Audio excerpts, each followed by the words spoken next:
Tomber du ciel, c'est le nom du défi que s'apprête à relever l'Américain Luke Aikins. Sans parachute, il devrait s'élancer dans quelques heures à près de 8 km du sol, avec pour seul équipement une caméra, un masque à oxygène et des oreillettes radio pour être guidé jusqu'à son point de chute, qu'il ne verra qu'au dernier moment. Je me pencherai vers l'avant pour avancer, sur le côté pour me déplacer latéralement. Je n'aurai qu'à me guider jusqu'à ce que je me trouve pile au-dessus de ma cible. Sa cible, c'est ce filet ultra résistant en nylon. Vitesse prévue à l'arrivée, 193 km/h. Un défi qui semble complètement fou, mais avec 18 000 sauts en parachute à son actif, l'Américain de 43 ans est loin d'être un débutant. Enseignant de parachutisme pour l'armée américaine, c'est lui qui conseille l'Autrichien Felix Baumgartner lorsqu'il s'élance depuis l'espace en 2012. Vous ne pensez pas à battre des records, ni à récolter des informations et des données scientifiques.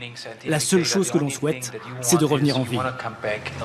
Une chute vertigineuse de 39 km, alors sponsorisée par une boisson énergisante qui n'a pas souhaité soutenir Luke Aikins, jugeant ce saut sans parachute trop dangereux. Forcément c'est risqué, mais c'est un risque calculé. Je ne suis pas un casse-cou. Luke Aikins devrait s'élancer entre 17h et 18h, heure de Californie, si les conditions météo le permettent. Et maintenant, imaginez-vous à plus de 7 km au-dessus de la terre ferme, sauter dans le vide, tel un oiseau, sans parachute. Eh bien, un Américain a eu cette audace cette nuit en Californie.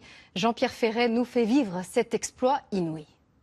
Lorsqu'il franchit la porte de l'avion à près de 8000 mètres, Luke Aikins ne voit même pas sa cible, ici, dans ce cercle rouge. Un filet de 30 mètres de côté tendu à 76 mètres du sol, destiné à amortir sa chute.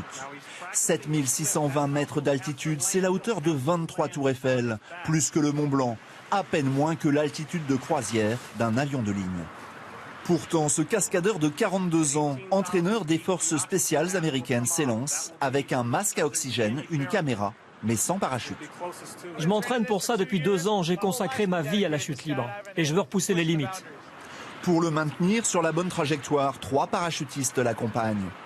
À 3500 mètres, l'un d'eux lui retire son masque. Sa vitesse atteint alors 290 km/h.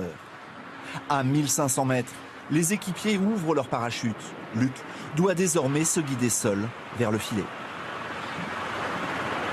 Si je veux aller vers l'avant, je me penche en avant. Pour la droite, je m'incline vers la droite et pour l'arrière, je me penche en arrière. Et ainsi, je me dirige vers la cible. Cela paraît simple, mais la moindre erreur peut être fatale. Les derniers instants sont les plus délicats. Au dernier moment, il doit se retourner sur le dos pour que le filet absorbe au mieux l'impact. À près de 200 km/h. Au terme de 2 minutes de chute libre, il sort du filet sans une égratignure.